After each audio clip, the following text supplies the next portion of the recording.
Hello, this is the Harboring Night. I'm Mary. I give a conservative take about the world around me. So, this episode, I'm going to do something different. So, I'm going to break everything up with my current listeners and then crossing on to new listeners, out there with Speaker and broadening out to other platforms for this podcast. I'm gonna, from now on Fridays, focus on the countries as a whole, and then just go on from there. And then also thoughts, questions, comments, concerns, or feedback. I like for you to talk about this aspect with food and so on and so forth, or this aspect with when I get into other topics about the country, state. Feedback is greatly important, and you can either reach me through email, Substack, or through X, or on YouTube, and I'm working on that too with the YouTube presence on there. So, this episode is about the UK, and I'm going to give my thoughts, and then I'm going to give facts on food from the UK that needs a different spin, so to speak, from a marketing point of view that you wouldn't expect. Let's dive in. Okay, so my culinary experience as far as understanding things, and then as I mentioned in previous podcasts, can't wait to the opportunity with my family and get the opportunity to travel abroad and experience food from different regions of Europe, from the UK and so forth, and all of that, to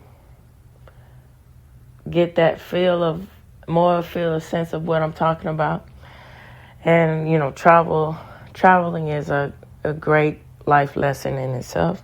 But needless to say, when I was a kid growing up and then into my teens, and so getting that, seeing shows like Nigella's Feast and shows like the Great British, first it was the Great British Bake Off, and then it just turned into the Great Bake Off. And, it's just great that I was able to be in a time where networks understood the importance of going out of your comfort zone about as far as things that you're used to from a culinary point of view, and seeing how the differences you are, similar, and the aspect of what your cuisine is. So what am I saying by this? So for instance, Nigella's Feast, I'm a dessert fan, and then the desserts that she made on the show and showcased on the show were really delicate and dedicated, and I'm not saying it right. They were really decadent. There we go. That's the word that I'm wanting to use. That's the right word. And how she presented everything, it showcased how much of a love that she has for food, and how paying attention to details brings all of that out, to how that she takes the crafting of food and the element of showcase very seriously. And I pay attention to that. Paying attention to the details are really important. And then, all the other foods that she would showcase as far as stews, pastas, as far as other, stuff. It was nice to see how those all develop in the meal and then the inspirations that she got from it. And, it was interesting also to see how her background, because if I'm not mistaken, she was quoted to say one of her biographies that, a friend pointed out to her that, that's quite unique how you have your interest in food, particularly how you can pick up the sense of what is in the food by just tasting it, and then just how you have your passion about particular foods. And her thought process is, doesn't everyone think like this? And then, it's quite interesting to understand things like that. And then the British cook-off, the baking cook-off, it's interesting to see how these have chocolatiers in the mix of everything, and bakers, how they all have different perspectives towards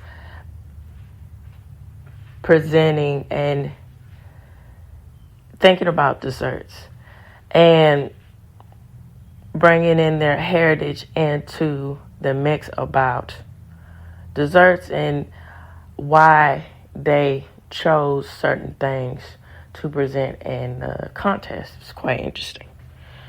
All right, so here we go into the facts about misunderstood British foods. So when I was saying that marketing mishap is, it's like a catch-all thing about thinking about it like this. So for the most part, when things aren't very appealing as far as putting stuff, food from a food point of view, that's what I'm addressing, putting things out on the market and that are different. And most of the time it's part of the marketing PR team to come up with strategies in order to influence people to take a second look at things that they wouldn't typically, or just might not seem, edible, or might not seem appeasing.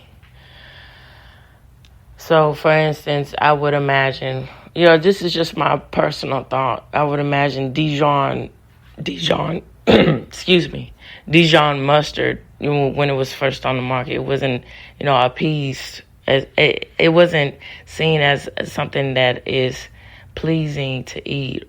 And then also, for instance, the aspect of frozen foods and the aspect of foods, international foods, as far as the American cuisine and American design, it had rough and humble beginnings too. So that's something to think about. All right, so here we go. All right, Scottish eggs. So 22% of British millennials have never even tried a Scottish egg. They don't know what they are missing, according to the source that I will, of course, provide as a link in this episode. So the claim of the fabulous London food shop, Fortum and Mason, are coined to have invented the snack as a century ago, probably linking to this. As a century ago, as far as I'm understanding what they're saying, dates back to 100 years ago. So, but they certainly made it popular. So their version has a very still runny egg yolk, unlike other hard-boiled offerings. So Scottish eggs have nothing to do with Scotland. More probably, they were named after the Yorkshire farm called William J. Scott and son of Whitby. which also claims to have invented them. So it says, I have often, this person who wrote this article, there's claiming their experience with this egg, this meal, rather. Says, I often buy, let me say that again, I often buy a Scottish egg when I'm traveling around England, as it is easy to eat while driving, and you buy them almost everywhere. It is simply a hard-boiled egg wrapped in pork sausage meat, rolled in breadcrumbs, and deep-fried. It's suggested as it's best eaten cold.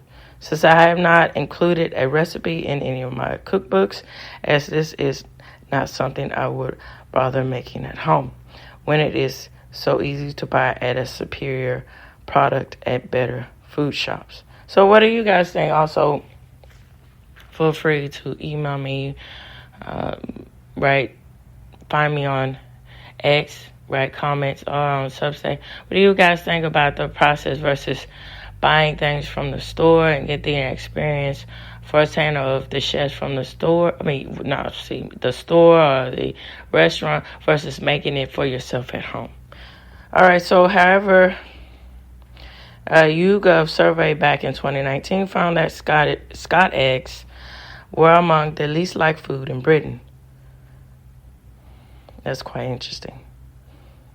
And this is the synopsis for it. So perhaps it's because a large percentage of millennials don't know what it is, or simply leftover. Mashed potatoes and greens usually is not limited to cabbage, and the aspect of pan fried in a little butter or bacon fat. So as the greens fry, they are supposed to squeak in the pan. So perhaps they do, but regardless, they are delicious. And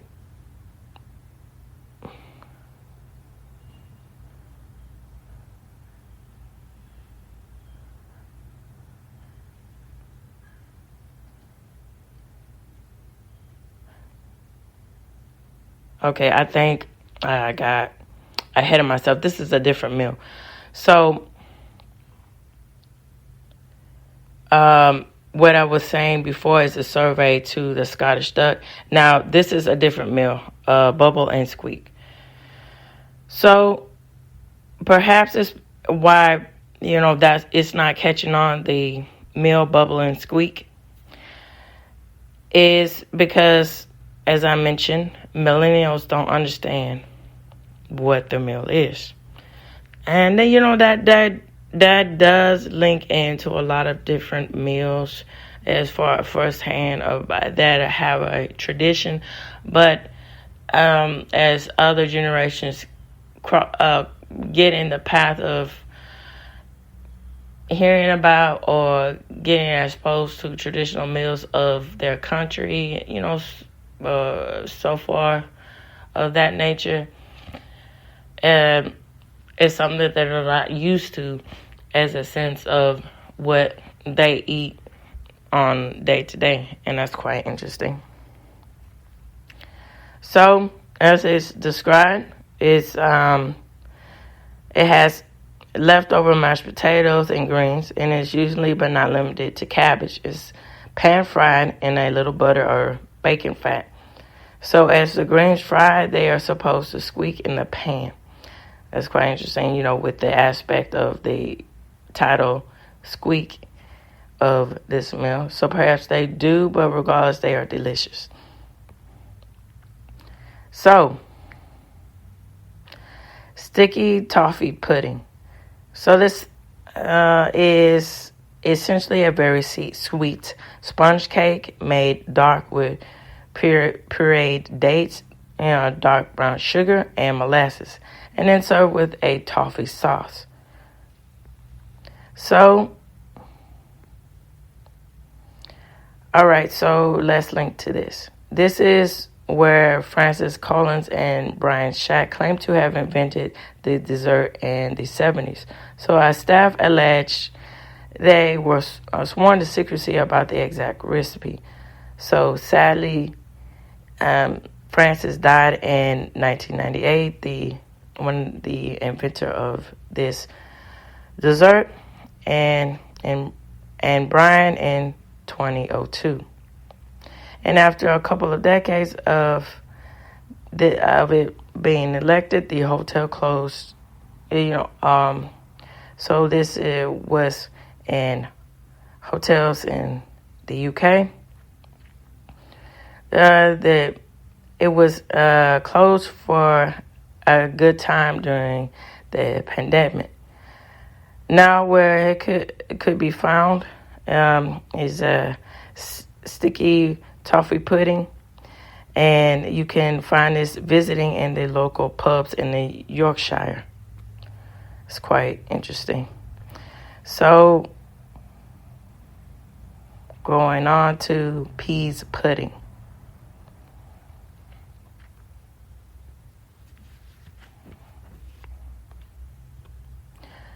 All right, so peas pudding, what you have in this is yellow split peas, and you have onions, you have garlic, and you have vegetable broth and malted vinegar, it's sea salt and white pepper, butter cut into chunks, and ham bones. So, peas pudding is a northeast of England dish, but virtually unknown elsewhere in the UK. It is sometimes called peas. Let me start over again. It is sometimes called peas porridge, which gives you an idea of how thick it can be when served. So peas is the Old English word for peas. So this porridge is a thick soup made by soaking dried yellow peas, and when softened, you cook them with salt, spices, and ham. So the ham can be a leftover ham bone removed after cooking, which adds extra flavor and is easy to make and is part of comfort food. So it's one of those things that I linked to this about not being appeased or misunderstood as the aspect of very heavy, thick food to where it is an acquired taste. For instance, as maybe, blood pudding, something like that. Or maybe, I personally like shepherd's pie, but, that might not have so much mass appeal too. Or figgy pudding, things like that, It's quite interesting how it just translates to something completely different as time goes on. So, all right, y'all, this is reaching the end of the Harboring Light. And as I mentioned already, so feedback is greatly appreciated. So I'd like to know what you all think about this, me doing things like this particularly on Friday, talking about foods, showcasing from all you listeners out there, my senior listeners out there, started out from Spotify and all the other platforms, and then how I'm branching out and appreciative and looking and getting to grow, and all the new people too coming along within this journey from Speaker and all the other platforms. Greatly appreciate it. So what do you guys think about the aspect of food and culture? It would be nice to know. So as I mentioned, you can either email me through my email address that I will provide as a link. Find me on X, Substack, and I am working on YouTube too, as to have a presence on YouTube. All right, so tune in, turn up, and absolutely take care out there. Bye-bye now.